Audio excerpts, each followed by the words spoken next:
दोस्तों आज हमारे पास ये सुकेम कंपनी का सोलर इन्वर्टर आया है।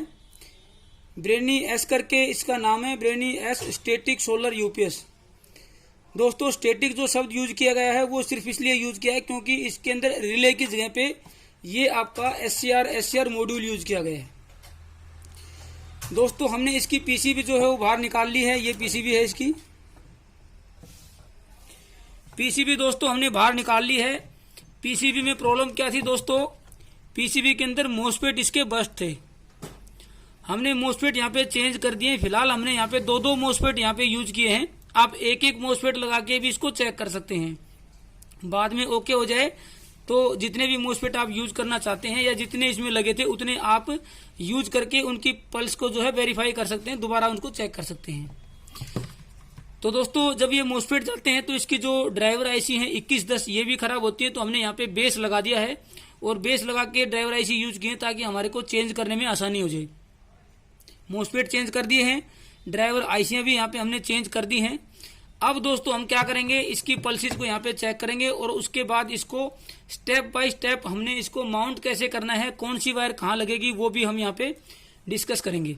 दोस्तों पल्स चेक करने के लिए हमारे को यहाँ पे 48 वोल्ट की रिक्वायरमेंट रहेगी क्योंकि ये जो आपका इन्वर्टर है दोस्तों ये 4000 VA 48 वोल्ट डीसी यानी कि 48 वोल्ट डीसी पे ऑपरेटेड ये इन्वर्टर है, साइन वेव इन्वर्टर है। दोस्तों अगर आपके पास 4 बैटरी नहीं है तो आप 48 वोल्ट का आरओ में यूज होने वाला जो एसएमपीएस है या फिर अडेप्टर है, ट्रांसफॉर्मर वाला भी हो सकता है जिसको बाद में रेक्टिफायर यूज करके उसको डीसी उसकी बनाई जाती है, आप उस अडेप्टर या एसएमपीएस को यूज कर सकते हैं। मेरे पास भी है, मैं आपको यहाँ पे दिखाता हूँ। दोस्तों ये मेरे पास अडेप्टर है, आरओ में यूज होने वाला ये अडेप्टर है। 24 वोल्ट और 48 वोल्ट के इसमें ऑप्शन होते हैं। 2 इसकी वायर होती है यहाँ पे, एक से 24 वोल्ट डीसी निकलती है, एक से 48 वोल्ट निकलती है दोस्तों। तो यहाँ पे 2 बैटरी अगर आपको पीसीबी चेक करनी है तो 24 वोल्ट को यूज करें। 4 बैटरी की अगर पीसीबी अगर आपको यूज करनी है तो 48 वोल्ट आप यूज कर सकते हैं। अभी हमारा जो इन्वर्टर है साइन वेव ये 48 वोल्ट का है तो यहाँ पे हम 48 वोल्ट वाली जो आपकी वायर है उनको यूज करेंगे। मल्टीमीटर को मैंने कर लिया दोस्तों डीसी पे, ये यहाँ पे 45 वोल्ट के आसपास दिखा रहा है दोस्तों। अगर 48 वोल्ट हो तो ज्यादा बेटर है। अब दोस्तों हम क्या करेंगे, इसके लिए अगर आपके पास वेरिएक है तो पीछे से वेरिएक की अगर थोड़ी सी सप्लाई अगर बढ़ाएंगे तो ये 48 वोल्ट भी हो जाएगी, लेकिन 45 वोल्ट पे भी हमारा यहाँ पे टेस्टिंग हो जाएगी दोस्तों। अब हम क्या करेंगे, ये यहाँ पे स्विच है इसका, इस पे लिखा हुआ है इन्वर्टर ऑन ऑफ। ये 2 पिन का आपका रेलिमेट कनेक्टर है, इन्वर्टर ऑन ऑफ ये स्विच है। इसको अगर हम ऐसे शॉर्ट करेंगे तो आपका इन्वर्टर ऑन हो जाएगा। पल्सेस हमारी यहाँ पे आनी चाहिए इन मोसफेट के गेट पे। इस तरफ की पल्सेस चेक करने के लिए दोस्तों मैं यहाँ पे नेगेटिव रेफरेंस लूंगा। ये नेगेटिव पे मैंने लगा दिया है। मल्टीमीटर को अभी भी डीसी पे रखूंगा और दोस्तों दूसरे हिस्से में मैं कोई भी मेटालिक कोई चीज लेके जिससे मैं स्विच को ऑन कर सकूं उसको मैं ऑन यहाँ पे करूंगा। मैंने ऑन कर दिया दोस्तों, क्योंकि यहाँ पे रिले नहीं है तो हमें रिले के ऑन होने की यहाँ पे आवाज नहीं आएगी। लेकिन दोस्तों यहाँ पे हमारी पल्सेस नहीं आई हैं, पल्सेस हमारी नहीं आ रही दोस्तों यहाँ पे। अब ये पल्सेस क्यों नहीं आ रही है उसका भी हम देखते हैं। यहाँ पे पल्सेस क्यों नहीं आ रही है मैं आपको बताता हूँ। यहाँ पे हमसे एक गलती हो गई है, गलती क्या है वो मैं बताता हूँ दोस्तों। यहाँ पे ये 7805 LM7805 एक वोल्टेज रेगुलेटर यहाँ पे लगाया हुआ है जो कि 5 वोल्ट आउटपुट निकालता है, जो कि हमारे आगे माइक्रो कंट्रोलर वगैरह को जाती है। लेकिन दोस्तों ये जो 7805 है ये आपका 30 वोल्ट से ज्यादा इसको अगर हम देंगे तो ये डैमेज हो जाएगा, यानी कि 30 से 35 वोल्ट का जो इनपुट आउटपुट डिफरेंस है उसको ही ये हैंडल कर सकता है। वो अलग अलग इसकी स्पेसिफिकेशंस होती हैं कि 30 वोल्ट या 35 वोल्ट का जो डिफरेंस है इनपुट आउटपुट का वो ये बियर कर सकता है। यानी कि जनरली हम इसकी 15-16 वोल्ट से लेके इतनी ही इनपुट देते हैं इसको ताकि ये 5 वोल्ट हमारी निकाले। लेकिन क्योंकि ये जो सिस्टम है, ये जो आपका पीसीबी है, ये जो इन्वर्टर है ये 48 वोल्ट का इन्वर्टर है, तो 48 वोल्ट अगर 78.5 को दे देंगे तो दोस्तों ये खराब हो जाएगा। यानी कि हमें अब इसको 12-15 वोल्ट ही इसको एज ए इनपुट देनी है, उसके बाद ही इसका 78.5 आउटपुट निकालेगा और हमारा माइक्रो कंट्रोलर बाकी सारा जो है हमारा इन्वर्टर की जो पीसीबी ये ऑन होगी। अब इसको 12 वोल्ट ही नहीं मिल रही है दोस्तों। क्यों नहीं मिल रही है, क्योंकि ये 48 वोल्ट का सिस्टम है। अब मैं इनको एक बार यहां से रिमूव कर देता हूं कनेक्टर को। ये मैंने इसको यहाँ पे रिमूव कर दिया। दोस्तों यहाँ पे एक कनेक्टर है जिसके ऊपर लिखा हुआ है प्लस 12 वोल्ट और ग्राउंड। ये देखिए, ये प्लस 12 वोल्ट और ग्राउंड इसके ऊपर लिखा हुआ है, यानी कि 12 वोल्ट इससे मिलेगी और इस 12 वोल्ट से ये आपका रेगुलेटर यहाँ पे काम करेगा। लेकिन दोस्तों अब वो 12 वोल्ट कहाँ से आएगी? उसके लिए हमारे को 48 वोल्ट को 12 वोल्ट बनाने के लिए कोई सर्किट चाहिए या कोई कंपोनेंट चाहिए।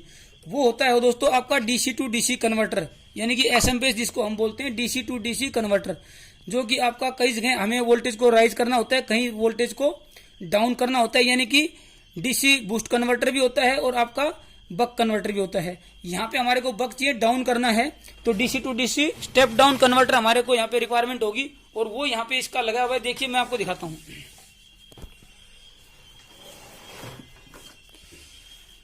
ये यहाँ पे लगाया हुआ है दोस्तों, ये इसकी 48 वोल्ट डीसी इनपुट है, और यहाँ पे दोस्तों ये दो आउटपुट हैं, एक 5 वोल्ट की आउटपुट है और एक 12 वोल्ट की है।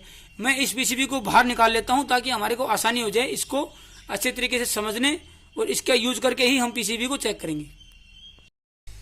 दोस्तों ये आपका जो है डीसी टू डीसी कन्वर्टर है, जो कि आपकी बैटरी वोल्टेज है हमारी यहाँ पे 48 वोल्ट है, उसको कन्वर्ट करके यहाँ पे 3 सप्लाई निकालता है। एक 12 वोल्ट है, ये कनेक्टर 12 वोल्ट का है। उसके बाद ये 2 सप्लाई जो हैं ये 5-5 वोल्ट की हैं। यहाँ पे चेक करते हैं। मैंने मल्टीमीटर को कर लिया है दोस्तों डीसी पे, ये मल्टीमीटर मेरा यहाँ पे डीसी पे है दोस्तों। अब मैं यहाँ पे आपको पहले वोल्टेज चेक करवा देता हूँ इनपुट की, जो कि आपकी ये देखिए 45 वोल्ट डीसी है, सॉरी 48 वोल्ट डीसी हमने इसको इनपुट दी इस डीसी टू डीसी कन्वर्टर को। आउटपुट में यहाँ देखते हैं कितना निकलती है हमारे पास। ये 12 वोल्ट का कनेक्टर है, यहाँ पे निकल रही है 13.55, ज़्यादा लग रही है दोस्तों मेरे को यहाँ पे। ये जो है आपका 5 वोल्ट का कनेक्टर है, दोनों कनेक्टर पैरेलल में है, लेकिन जहाँ पे 5 वोल्ट निकलनी चाहिए वहाँ दोस्तों 14 वोल्ट निकल रही है, और दूसरी जो 5 वोल्ट है जो कि पैरेलल ही है, तो यानी कि 5 वोल्ट की जगह पे 14 वोल्ट निकल रही है और 12 की जगह यहाँ पे 13.5 वोल्ट निकल रही है। यानी कि ये आपका जो DC to DC converter SMPS है ये आपका खराब हो चुका है, ये सही काम नहीं करेगा, तो इसको भी हमें रिपेयर करना पड़ेगा दोस्तों। ये इसकी बैटरी इनपुट है, देखिए यहाँ पे लिखा भी हुआ है बैटरी प्लस माइनस। यहाँ पे 12 वोल्ट और ग्राउंड यानी कि 12 वोल्ट निकलेगी, यहाँ पे प्लस 5 वोल्ट और ग्राउंड, ये दोनों पैरेलल में है। 5 वोल्ट के 2 ऑप्शन है। ये आपका कम्युनिकेशन के लिए जो RS-232 का पोर्ट है उसके लिए 5 वोल्ट है। हमारे मेन कार्ड के लिए 12 वोल्ट ही निकलती है। यानी कि मेरे को एक यहाँ पे बात और समझ में आती है दोस्तों कि हमें 48 वोल्ट इस कार्ड को देने की जरूरत नहीं है। अगर हम यहाँ पे 12 वोल्ट देंगे तो भी आपका जो है 78.5 को 12 वोल्ट मिलेगी, और इस 5 वोल्ट से कंट्रोलर भी ऑन हो जाएगा, और मुझे लगता है कि 12 वोल्ट से ये पल्सेज भी यहाँ पे आपकी जनरेट हो जानी चाहिए। तो हम यहाँ पे क्या करेंगे दोस्तों, डायरेक्ट 12 वोल्ट यहाँ पे कनेक्ट कर देते हैं। ये एसएमपीएस खराब है, इससे हम रिस्क नहीं लेंगे, फ्लक्चुएशन भी होगी इसके अंदर, तो इस एसएमपीएस को बाद में ठीक करेंगे। इसको साइड में रख देता हूँ। अब हम क्या करेंगे, यहाँ पे डायरेक्ट 12 वोल्ट मेरे पास जो एसएमपीएस अडेप्टर है जिससे मैं सिंगल बैटरी के पीसीबी चेक करता हूँ, उसकी जो 12 वोल्ट है वो यहाँ पे हम कनेक्ट करेंगे। इसको मैं 48 वोल्ट को कर देता हूँ भी साइड। देखते हैं दोस्तों हम कर पाते हैं कि नहीं कर पाते हैं। अगर नहीं कर पाए तो कोई बात नहीं, कुछ तो सीखने को हमें यहाँ पे मिलेगा। ये मेरे पास दोस्तों 12 वोल्ट है, ये 12 वोल्ट का नेगेटिव यानी ग्राउंड है, और ये आपका 12 वोल्ट का पॉजिटिव है 12.4। अब मैं दोस्तों क्या करूँगा, डायरेक्ट 12 वोल्ट यहाँ पे कनेक्ट कर दूंगा, तो हमें यहाँ पे आपका दोस्तों 5 वोल्ट मिल जाएगी। देखिए एक काम और कर लेंगे हम, क्योंकि ये जो इसकी क्रोकोडाइल पिने हैं ये ज़्यादा बड़ी हैं, तो इस कनेक्टर पे लगाएंगे तो ये शॉर्ट हो जाएंगी। मैं कंटिन्यूटी से पहले ग्राउंड का कंफर्म कर लेते हैं, ग्राउंड हम कहाँ कनेक्ट करें। यानी कि रेगुलेटर के इस हीट सिंक के ऊपर ग्राउंड जो है इसका कनेक्टेड होता है, तो नेगेटिव यानी कि ग्राउंड जो है मैं यहाँ पे कनेक्ट कर देता हूँ। इस हीट सिंक पे मैंने ग्राउंड कनेक्ट कर दिया है। अब 12 वोल्ट में यहाँ पे इस साइड में कनेक्ट कर दूंगा थोड़ा सा सेफ्टी से। ये देखिए ये मैंने 12 वोल्ट कनेक्ट कर दिया दोस्तों। अब हम क्या करेंगे, यहाँ पे 5 वोल्ट चेक कर लेते हैं। ये नेगेटिव में यहाँ पे लगा देता हूँ दोस्तों, नेगेटिव मैंने यहाँ पे लगा दिया है, और यहाँ पे अब हम चेक करेंगे 5 वोल्ट। 5 वोल्ट के लिए यहाँ पे TIP 26 टेस्ट पॉइंट 26 है 4.97, यानी कि हमारी 5 वोल्ट दोस्तों मिल गई है। अब यहाँ पे भी इधर से कनेक्ट करें, काउंट करेंगे तो 8 नंबर जो है 1 2 3 4 5 6 7 8 नंबर जो पिन है वो 5 वोल्ट की है। यहाँ पे अगर देखेंगे तो ये 5 वोल्ट आपका यहाँ पे भी देखिए मिल गया है, यानी कि कंट्रोलर को भी 5 वोल्ट मिल गया है। और अब हम इसको यहाँ पे स्विच ऑन करते हैं और स्विच ऑन करके पल्स चेक करते हैं दोस्तों। ये स्विच ऑन करने के लिए मैं एक मेटल का कोई स्क्रू ले लेता हूँ और इसको ऑन करता हूँ। इसको ऑन करके यहाँ पे हम दोस्तों पल्स चेक करते हैं। आपको डीसी यहाँ पे दिखाई दे रही होगी, ये देखिए यहाँ पे मैं ऑन करता हूँ, लेकिन दोस्तों पल्सेज यहाँ पे नहीं आई है। 5 वोल्ट तो हमारी बन गई थी, लेकिन पल्सेज यहाँ पे जनरेट नहीं हो रही है दोस्तों। हो सकता है कोई आईसी खराब हो, लेकिन आईसी का तो हमने 2110 तो चेंज कर दी थी दोस्तों। अब मैं क्या करूंगा, 5 वोल्ट यहाँ पे भी चेक करते हैं, क्योंकि 5 वोल्ट यहाँ पे भी आती है। ये जो स्विच है इसके ऊपर 5 वोल्ट आएगी। यहाँ पे स्विच पे 5 वोल्ट दोस्तों नहीं आ रही है, 0.2 वोल्ट ही दिखा रहा है। स्विच पे जो 5 वोल्ट आती है दोस्तों वो आपकी आती है, एक रेजिस्टेंस है R121 जो कि 10K का रेजिस्टेंस है। उस पे देखते हैं, इस 10K के रेजिस्टेंस पे दोस्तों 4.97 यानी कि 5 वोल्ट आ रही है। अब 10K का जो दूसरा हिस्सा है जो कि आपका इस पिन से कनेक्टेड है, जो कि माइक्रो कंट्रोलर को भी जाता है, उस पे चेक करते हैं तो ये 0.2 दिखा रहा है, यानी कि रेजिस्टेंस के एक तरफ 5 वोल्ट आ रही है, दूसरी तरफ नहीं आ रही है। तो दोस्तों एक बार इसकी 12 वोल्ट यहाँ से हम हटा देते हैं, निकाल दिया मैंने इसको 12 वोल्ट को यहाँ से। अब दोस्तों क्या करते हैं, चेक करते हैं। बिल्कुल बेसिक सी बात बता देता हूं, बहुत आगे आपको काम आएगी दोस्तों। मल्टीमीटर को कर लेते हैं कंटिन्यूटी पे, ये देखिए मल्टीमीटर कंटिन्यूटी पे है। और अब हम क्या करेंगे, ये जो आपका रेजिस्टेंस है R121 है शायद, ये देखिए ये, और यहीं पे एक कैपेसिटर भी है दोस्तों, ये शायद 104 पीएफ का कैपेसिटर होगा, एसएमटी पैकेज में है। हम यहाँ पे इस कैपेसिटर को चेक करेंगे। जनरली ये कैपेसिटर कई बार शॉर्ट हो जाता है, ये देखिए इस कैपेसिटर को मैं यहाँ पे चेक कर रहा हूं तो ये आपका कंटिन्यू बीप साउंड कर रहा है, यानी कि ये कैपेसिटर शॉर्ट हो सकता है। हो सकता है कोई सर्किट में और भी दिक्कत हो, लेकिन अभी फिलहाल हमें कैपेसिटर के अक्रॉस अगर वोल्ट ये हम कंटिन्यूटी बीप चेक कर रहे हैं तो यहाँ पे ये शॉर्ट दिखा रहा है। मैं एक बार इस कैपेसिटर को यहाँ से ओपन कर देता हूँ और ओपन करके फिर चेक करते हैं कि आगे हमारा कुछ और प्रॉब्लम है या ये कैपेसिटर ही शॉर्ट था। दोस्तों अब हमने क्या किया कि एक कैपेसिटर जो था इसकी एक तरफ से हमने एक लेग को ओपन कर दिया है। अब हम सर्किट को यहाँ पे चेक कर रहे हैं कि सर्किट में अभी कंटिन्यूटी दिखा रहा है कि नहीं दिखा रहा है। देखिए कैपेसिटर को ओपन करने के बाद भी दोस्तों ये जो है यहाँ पे सर्किट जो है आपका कंटिन्यूटी शो कर रहा है। इसका मतलब कैपेसिटर खराब नहीं था, कैपेसिटर हमने अननेसेसरीली एक तरफ से ओपन कर दिया, कैपेसिटर जो है आपका ठीक है। अब दोस्तों क्या करेंगे, सिर्फ इसके बाद तो डायरेक्ट जो है ये आपका माइक्रो कंट्रोलर पे ही जाता है स्विच का सिग्नल। तो उसके लिए मैं क्या करूंगा दोस्तों, ये माइक्रो कंट्रोलर का जो पिग्गी पीसीबी है, इस पीसीबी को मैं एक बार निकाल देता हूं। ये पीसीबी मैंने निकाल दी है, इसको साइड कर देते हैं और अब चेक करते हैं कि हमारा यहाँ पे ये कंटिन्यूटी शो करता है क्या। ये देखिए दोस्तों अब यहाँ पे ये शॉर्ट नहीं दिखा रहा है।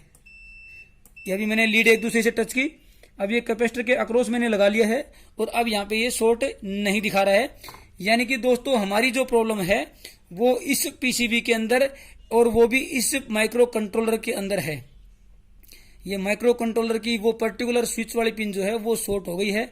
अब जो है हम शायद इस इन्वर्टर को फिलहाल रिपेयर नहीं कर पाएंगे, क्योंकि हमारे पास दूसरा ये जो कार्ड नहीं है, दूसरा कार्ड अवेलेबल नहीं होने की वजह से अब इसको हम रिपेयर नहीं कर सकते हैं, क्योंकि कंट्रोलर ही यहाँ पे ऑन होगा, नहीं तो हम पल्सेस वगैरह कुछ भी चेक यहाँ पे नहीं कर पाएंगे। लेकिन दोस्तों शायद आपको इस वीडियो में भी शायद कुछ सीखने को मिला होगा कि अगर आपका इस तरीके की स्विच ऑन ना हो और स्विच पे 5 वोल्ट ना आए, यानी कि वो कंट्रोलर ही उस 5 वोल्ट को सिंक कर रहा है, बाकी जगह पे 5 वोल्ट हमारी आ रही है और स्विच पे 5 वोल्ट नहीं आ रही है, तो बाकी एफर्ट करने की बजाय आप सीधा सा इस कंट्रोलर को निकाल के चेक कर सकते हैं। ये कंट्रोलर गलत करके नहीं लग सकता है, क्योंकि दोनों तरफ जो है लॉक हैं, ये पीसीबी लॉक के अंदर आनी चाहिए और उसके बाद ही ये जो है इस मेल फीमेल के जो यहाँ पे कनेक्टर प्रॉपर लगेंगे। ये उल्टी करके या रिवर्स करके फ्लैप जो है उल्टा करके नहीं लगेगी, क्योंकि ये इस लॉक से बाहर आ जाएगी अगर हम उल्टा करके लगाएंगे तो। यानी कि इस तरह की प्रॉब्लम आए अगर आपको स्विच की, तो दोस्तों सीधा सा सबसे पहले इस पीसीबी को निकाल के चेक कर लें। इस पीसीबी को निकालने के बाद अगर यहाँ पे 5 वोल्ट आ जाती है तो इसका मतलब आपका कंट्रोलर वाले इस पीसीबी में और वो कंट्रोलर आपका खराब है। मैं यहाँ पे अब 5 वोल्ट आपको चेक करके भी दिखाता हूँ और उसको दोबारा वेरीफाई भी करके आपको यहाँ पे दिखा देता हूँ।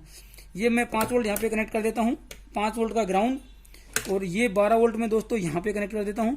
ये देखिए 12 वोल्ट मैंने कनेक्ट कर दी है, ये 12 वोल्ट में यहाँ पे कनेक्ट कर देता हूँ।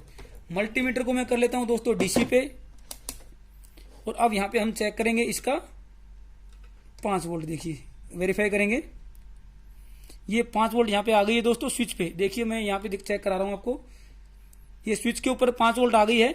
सिंपली मैं अगर ये कंट्रोलर यहाँ पे लगा देता हूँ तो ये 5 वोल्ट आपकी यहाँ पे दब जाएगी, सिंक हो जाएगी, क्योंकि आपका ये कंट्रोलर यहाँ पे खराब है। ये कंट्रोलर मैंने लगा दिया है।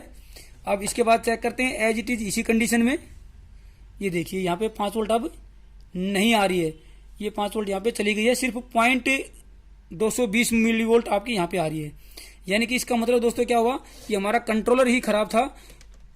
अब जो है हम इसको यहाँ पे इजीली रिपेयर नहीं कर पाएंगे। मैं आपको यहाँ पे एक स्टेप और दिखा देता हूँ। देखिए ये 5 वोल्ट यहाँ पे नहीं आ रही है, 200 मिली वोल्ट आ रही है।